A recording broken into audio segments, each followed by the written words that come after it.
So we'll be talking about story points, the story points of, your animation, your script, your story. But before that, there are certain things that I wanted to clarify that I didn't mention earlier. I realized I didn't give you a direct explanation or definition of these types of board.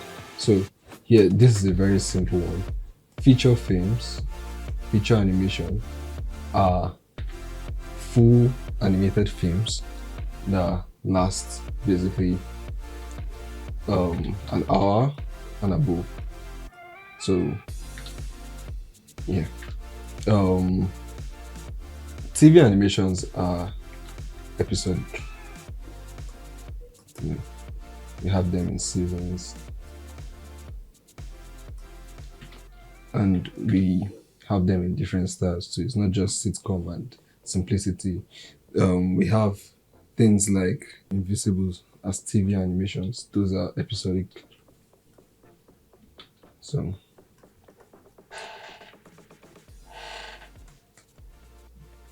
and then there is live action, which I think I mentioned being a movie, a full movie with actors and live sets. Actors and live sets. So with that, we can move into today's lesson, which is story points.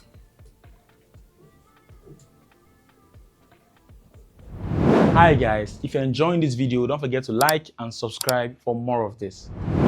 So this is an aspect of storytelling we would always mention when it comes to storyboarding. Story points is basically the purpose of every single shot you draw. This is why you have to make efficient storyboards. You can't have like a story pointing towards a particular direction and then a drawing you make, a shot you draw. It doesn't have anything to do with the story points. I'll explain better. This is what it is. Let's say we have a story about a woodworker, or should I say a farmer. There's someone who deals with trees, woods, and carpentry. Let's say the story starts with something like an exterior shot of his house in the mountain, and then inside he's doing something. We can't start up this with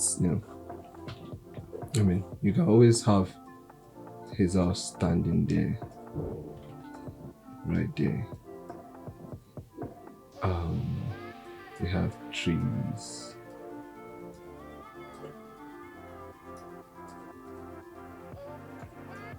Just to show he stays maybe up a mountain to further sell that you can have mountain in the background. So yeah, this is a good way to open the shot, and then after this is what will break the story a little, or should I say set confusion to the mind of the viewers. If you have him in the kitchen next, maybe washing dishes or something, basically the story says he's in the house busy with his hands, and you have him doing this in the kitchen. That's completely out of what the story is about. The story is about a woodworker, let's just say, who sells woods to the city. He cut down trees, fine tune them, take them to. That's how he earns a living. That's all he does. Instead, after on this establishing shot, here's a good way to keep the viewer's eye wanting more. When we have that house standing right there with trees, and I would emphasize more in our lens class about visual appeal, you know, how to use toning to sell, use of depth basically. Well, this is what I mean. You can have this, and then to even give it more value or meaning, how about we have a wood chopped down here in the foreground, you know, like this, maybe a cut in the middle. Sorry about the quality of this. Let me just go ahead and clean it a little. Yeah, so I have like a stump from a tree where he cuts his wood. We can have an axe by his side. His tool. Opening like this. Let's say the camera starts here. And it slowly pans. Let me use the red for the camera.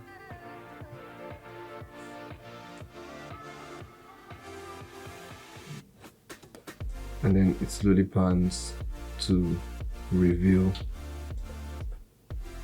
this.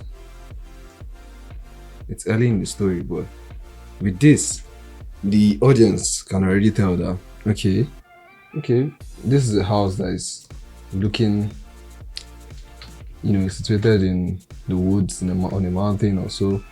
One can already tell that, okay, he's in the wild.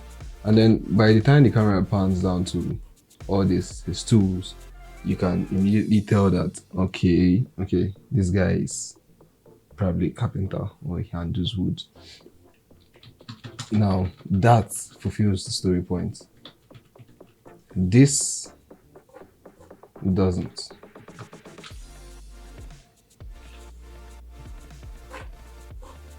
Yeah. I should save this.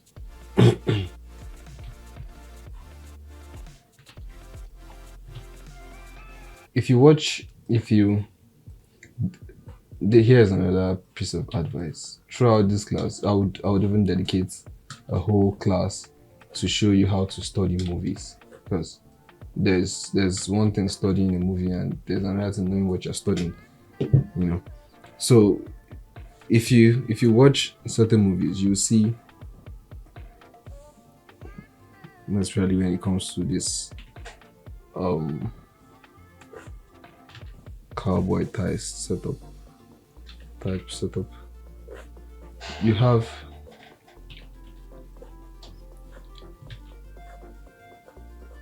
scenes where the person maybe walks past the camera, and to show, just for you to know, basically the story wants us to keep this character hidden. We don't know who he is, and then he walks, all you see is his jacket and his hands swinging. He walks past the camera, but then just as he moves past, you notice the jackets, maybe there's a breeze, there's a wind, and then he just shakes up like this, and you just notice a gun.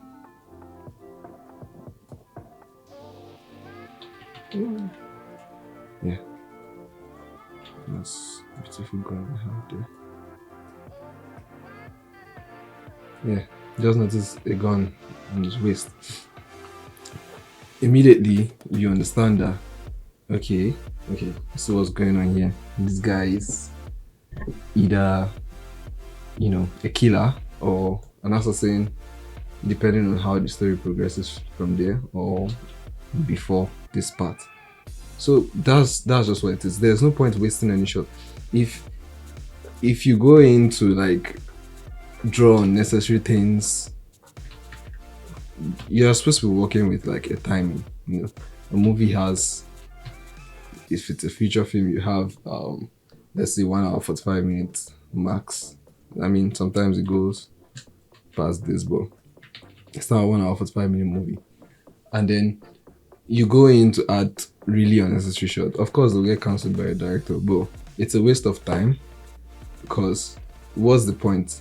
What's the point of the shot? It doesn't tell you anything about the story, about the character, about what's to come, his past. Nothing. It doesn't hold anything about what's going to happen. So it's unnecessary. But when you have things going on, let me use this as an example then.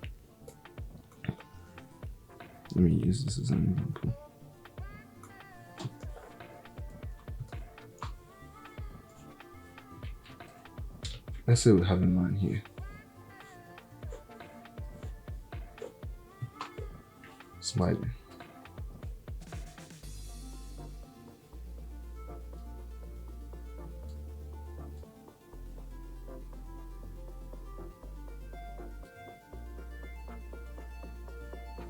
He's smiling. We don't know what he's smiling about.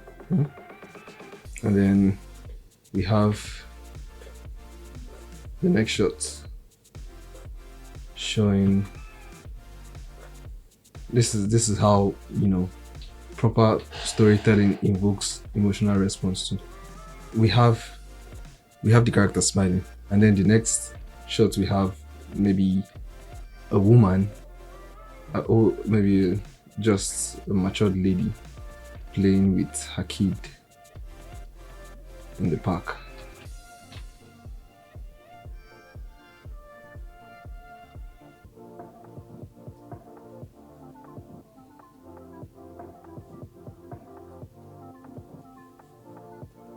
This already immediately tells the viewer that, oh, okay, he could be the father, or he's just one nice old man. And then now, if we have him sad after the shot, if we have him looking all sad, this immediately changes the narrative, changes the whole story. It becomes, he probably lost his child or he lost his family, which is why he's sad, seeing, someone having a good time with their own family. But if we have an old man just staring, no smile, no sadness, it's just staring straight. And then the next shot we see a woman laying on a chair, a couch, in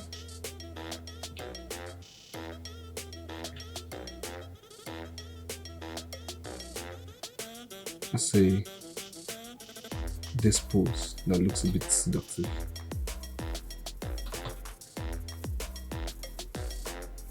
He has no smile on his face, he's not looking sad. It gets you confused at first. But the moment we have a shot of him smiling,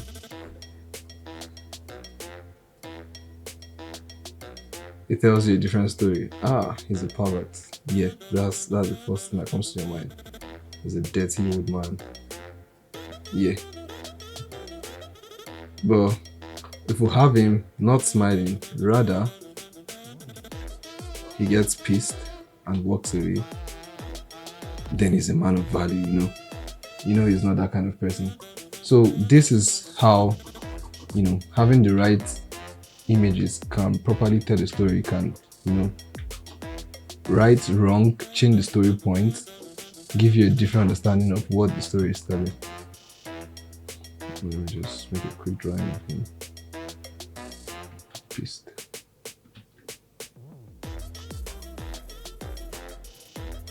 Yeah. So that's what story point is, and we'll keep on, coming back to this every now and then, because this is the whole flesh of storytelling. If you ever go against your story points, you would affect your whole filmmaking and your whole process to lose its value. That's what I mean by story point. Hi guys, it's me again. If you're enjoying this and you'd love to learn more, make sure to visit our website to get more of this program tailored for you. And do not forget to like and subscribe to our channel.